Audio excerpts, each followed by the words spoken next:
Last month, Lorenzo Rosenzweig, Executive Director of the Mexican Fund for the Conservation of Nature, got the chance to participate in Mission Blue's second meeting in Washington, D.C. Mission Blue is an action-oriented campaign started by world-renowned oceanographer Sylvia Earle to restore the ocean and promote marine protected areas. Lorenzo is with us tonight to talk about his experience at the meeting. Lorenzo, thanks for being with us. Hello, Riley. First off, could you give us some information about the Mexican Fund's work and how it aligns with the Mission Blue initiative? Yes, Fondo Mexicano is a national environmental fund. We do financial support to conservation projects in Mexico, and we have 4 programs. One of the programs is the Marine Program. Within that program, we have the Gulf of California Capital Campaign for a network of marine protected areas and the Mesoamerican Reef Initiative. Within the Mesoamerican Reef Initiative, we are working through the Mesoamerican Reef Fund, which is a partnership between Mexico, Belize, Guatemala, and Honduras. And we are also working on a leadership program with young professionals from the region that advance the cause of conservation. So we are trying to do in the Mesoamerican Reef the establishment of no-take zones or refugios pesqueros. And so there's a very good fit between these 2 initiatives that I just described and the Mission Blue Global Partnership. Great. So how exactly did your invitation to the Mission Blue meeting come about? Well, I have a close relation with Sven Lindblad from Lindblad Expeditions. I know Sylvia Earle. I know my colleagues at National Geographic. And when I learned about the successful trip they had to Galapagos, I was very excited about becoming the local partner for developing the 2 hotspots we described at the beginning, the one in the Gulf of California and the one in the Mesoamerican Reef. Great. So, Lorenzo, we're curious about what exactly went on during the meeting. Maybe you could give us a few words about what happened, who was there, and what agreements or products resulted. Yeah, we had a framing and introduction session, and then we had 4 panels. I must say it was a 2-day event, a 2-day workshop. Probably 90 people attended. And among the attendants, we had scientists, conservationists, donors, business people. So the first panel was about understanding ocean restoration and the footprint of fishing. The moderator was Enrique Sala. The second panel was about building a global ocean constituency, inspiring people to care and act, and it was moderated by Betty Hudson from National Geographic. Then we had a panel on accelerating the creation of marine protected areas, moderated by Carl Lundin. And the final panel was about developing collaborative solutions with Ted Wade being the moderator. It was a good meeting, and we achieved some specific and clear action plan for the future. So who specifically did you meet at the meeting, and what new connections did you make? Well, I did. It was very interesting to see Ted Wade in action and how much involved he was in the workshop.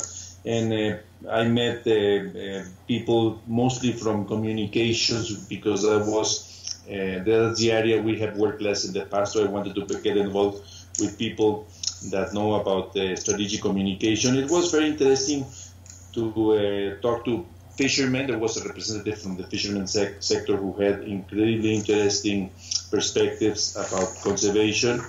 And as a whole, I think it was the thing that most impressed me is how attractive and how well presented were the big conservation projects for marine areas in the world.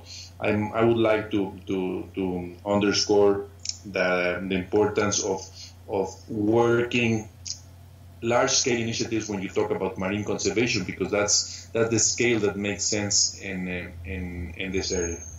So as a result of the meeting, how do you see the Mexican Fund contributing to the goals of Mission Blue, which are restoring the ocean, reducing the impact of fishing, and building a global constituency for the ocean?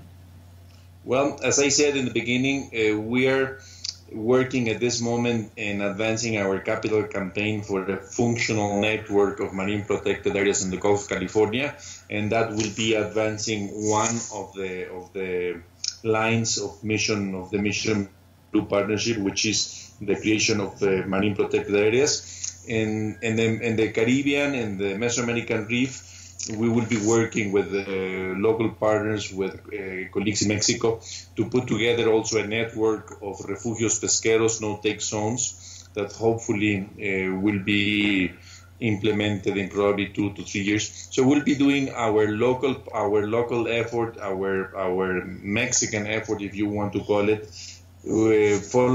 aligning our existing programs with the Mission Blue partnership.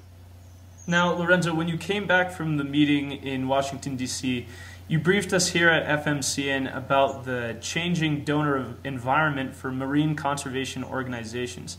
Maybe you could elaborate a little bit more for our listeners what that means. Yeah, it was very interesting to see the concept of catalytic philanthropy in real life. I mean, seeing how that really works and seeing how many donors were closely involved with the design of conservation initiatives. Some of them were doing interviews for a position for a Sargassum Sea conservation initiative. Others were moderating some of the technical sessions. So it was very interesting to see how much involved and how much they care about this once they understand the implications of our environmental issues. So probably that's the most interesting thing. And from now on, obviously, once you start dealing with individuals, with individual donors, you absolutely have to include them in the design of your initiative, make them be part of it. Otherwise, you probably won't have their buy-in in what you are doing. So after the meeting, would you say that Mission Blue is achieving its goals? Yes, I think we're achieving our goals. I think we have a clear understanding of where we want to go. I think we have a core group that will be coordinating the effort. And the next steps are very clear. We, in each of the areas that got together, had a very specific task. For example, marine protected areas will develop a list of priority areas based on biodiversity and ability to deliver. Fisheries also had some very specific conclusions, legislation, policy advocacy as well. And very soon we will be able to share our experience and our work at our national and regional level within each other. And then that will definitely advance the cause of conservation, because as you know, the learning groups are one way of making the learning curve much easier to achieve. Thanks, Lorenzo, for your time. Hopefully this interview helps to keep building that broad global constituency for the ocean you were talking about, and lets others in on the great work that's being done to advance marine conservation globally. Please find more information about FMCN's contribution to marine conservation at www.fmcn.org and www.marleaders.org.